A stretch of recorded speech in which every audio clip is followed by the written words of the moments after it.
Thank you for listening to the Matt's Movie Reviews podcast, available on iTunes, Spotify, Podbean, and Stitcher. Also, please follow Matt's Movie Reviews on Facebook, YouTube, Parler, and Instagram. And of course, be sure to visit www.mattsmoviereviews.net for the latest reviews, top 10 lists, and more. Now, on to the show. The outpost is 30 miles over those hills. Let's move out. Who are we babysitting this time? Not a who, a mansion. Yowza. It's bigger than my whole neighborhood in Queens. It's supposed to be a big deal when the 82nd Airborne came through and pushed out the Nazi high command. This is a life, boys. You hear that? Das Haus!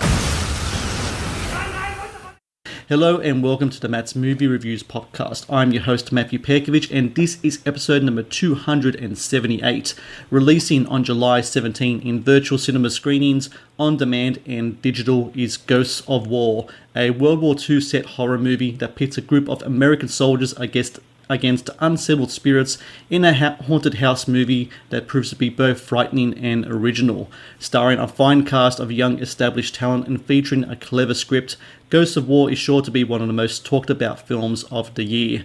Joining me now is the writer and director of Ghosts of War, Eric Bress. Eric, I thank you very much for joining me on the podcast.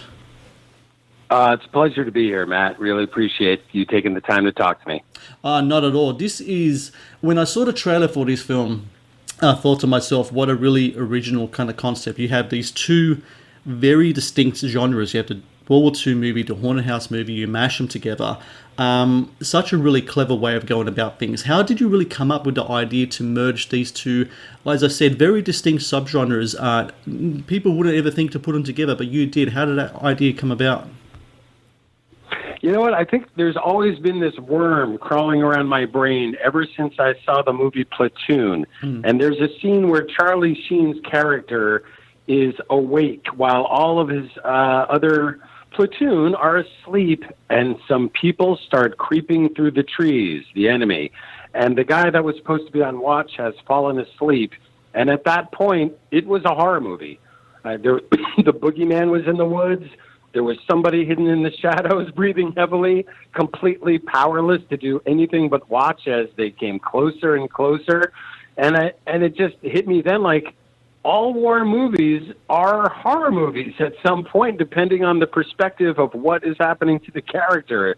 And so that, like, lingered around for, I don't know, 25 years. I'm trying to remember, did Platoon come out in 86, I think, maybe? 86, yep. So maybe for that long, it's just, I don't know, they always kind of seemed one and the same. I mean, what could truly be, once you take away the glory and the thrills of war, what could be more horrific and terrifying than that? And I always thought I'd really love to see a horror movie with soldiers, because to me that the mashup seems a lot closer than people think. It's just we live in a world where most haunted house movies involve a home that you recognize, you're familiar with, and a family that you're familiar with. And I just thought, boy, I'd love to see it come out a little differently.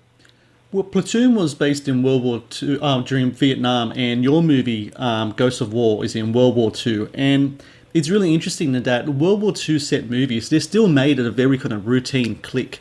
What do you think it is about that war, World War II, do you think appeals to filmmakers to keep creating these movies over and over based in that time period? If I had to guess, I would say that to me, growing up American, that was the pure war. That was the clearest evil versus good war that I can even recall. You knew who the enemies were. They had swastikas, and we're going to stop them from taking over. I mean, that was pure. By the time Vietnam happened, it was already steeped in controversy. Kennedy had been shot. There was so much just uprising and civil unrest in America at that time, and I just think there's a whole different cultural stain with that war that I think when Platoon came out, it was only 20 years away. Really like 20 years away from Oliver Stone's experience. Now I think it's easier to go to World War II because it's just more clearly defined as in who the good guys are, who the bad guys are, and it doesn't feel maybe so uncomfortable as taking the more modern wars and looking through that lens. Something that Ghosts of War really struck me is that when I was watching it, and I watch a lot of films, I review a lot of them, I watch a lot of them just for recreational, just to watch films, is that it's an original. And these days, that's not something you see a lot. Everything's an adaptation, everything's a remake, everything's a sequel. Eric, is it difficult to try to get an original movie made in an industry that really embraces the familiar so often? Yeah, and you have to have a script that is compelling and gets a producer excited enough that they are going to take that script, which weighs 10,000 pounds, and carry it up a mountain against all the storm raining down around them in order to get the financing, studio approval to get it made. Because you're absolutely right. If this were called the Lego Movie Part 4, it would have been greenlit overnight. If it were based on some famous IP or a child's toy, it could get greenlit overnight, or a book. But this was definitely trickier. And, I take my hat off to the producers who worked so hard in the battle that is getting a film made at all. I mean, it is tough. I'm always impressed, actually. Anytime, the internet is full of toxicity and critique. But anytime I see a horror movie has gotten made, edited, cut, out there in the world, I take my hat off to it because it is such a hard road to take, and I don't think people realize that it is a monumental achievement. No matter what you may think of that particular film, the fact it got made is like running 10 marathons day after day. Yeah, most definitely.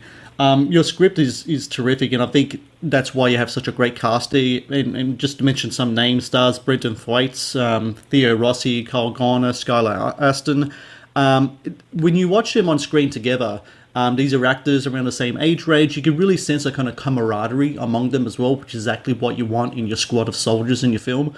Every time I listen to interviews based in war movies, I keep hearing stories about pre-production boot camps, etc., to get like that camaraderie going before shooting began.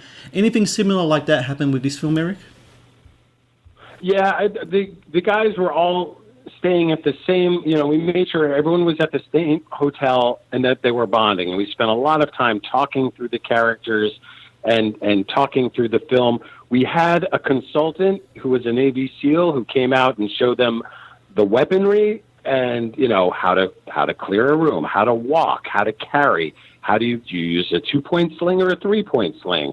Is this how do you pull your charger on your rifle? Like down to the minutia, and using all the original weapons of the day, and also had to keep in mind in going through that even though this consultant is a Navy SEAL, we're talking about World War II.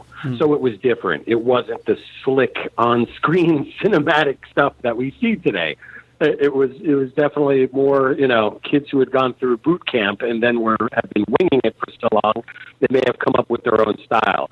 So some of these actors had worked together on previous things. I was surprised that a lot of them knew each other from the past, which really helped me a lot because I want them to have that familiarity. I want them to, just not walk coldly onto a set and just say lines. I mean, that's every dream. And like you were saying, I've heard stories that the cast of Fury had to each get into a fist fight with one another during pre-production as a bonding exercise. I don't even know if that's true. It's just one thing creeping through the ether that you hear about.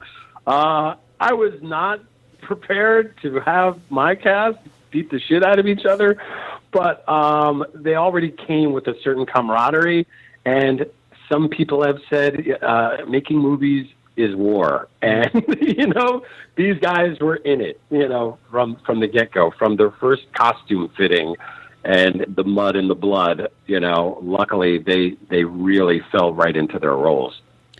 Pivotal to a haunted house movie is the house itself. To use in basketball terms, it's kind of like the sixth man. It comes off the bench. It's a character in its own. It contributes mightily to the overall feel of a movie.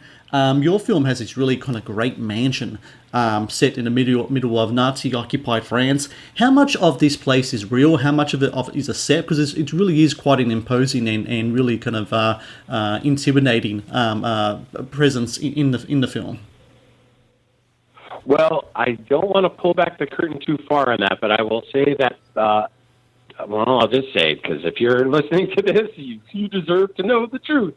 The exterior was all real. It was actually a castle in Bulgaria, and the interior, which is now a mansion, it was where the king of Bulgaria lived, and still lives, but the main house is turned into a mansion, and he lives off to the side, but it is very imposing, especially when dressed up to look spooky.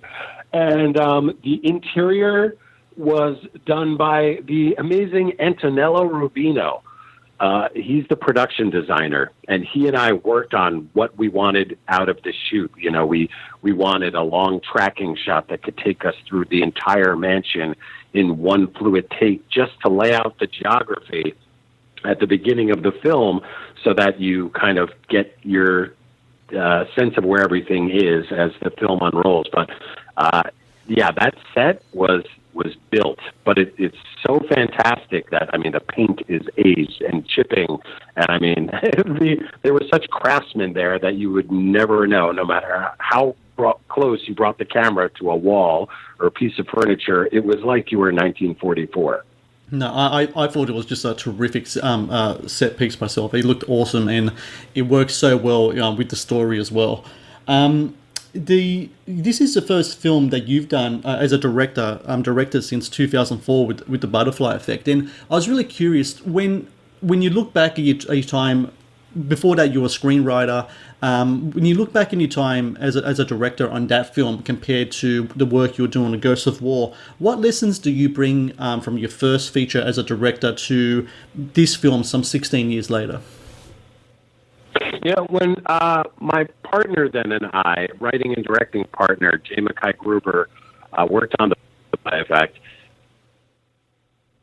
you paid attention, you would notice this. The camera doesn't move in the first 10 minutes of the movie. It's locked down. Then from minute 10 to 15, we slowly introduce dolly moves. Then the dolly moves get bigger. Then something happens at 45 where everything shifts to Steadicam. And then something happens at 60 where everything is handheld, naturalistic, like a documentary. And we were very rigid to those rules.